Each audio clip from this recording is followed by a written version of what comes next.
Flash flood warning. Weather Service in Little Rock has issued a flash flood warning for southern Grant County in central Arkansas, northeastern Dallas County in southwestern Arkansas, Jefferson County in southeastern Arkansas until 3 p.m. At 9:03 a.m., Doppler radar indicated thunderstorms producing heavy rain across the warned area. 2 to 3 inches of rain have already fallen. Flash flooding is likely to occur.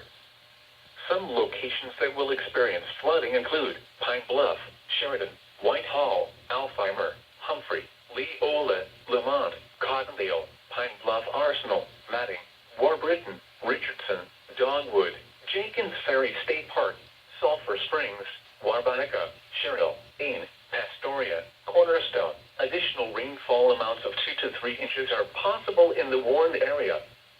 Turn around. Don't drown when encountering flooded roads.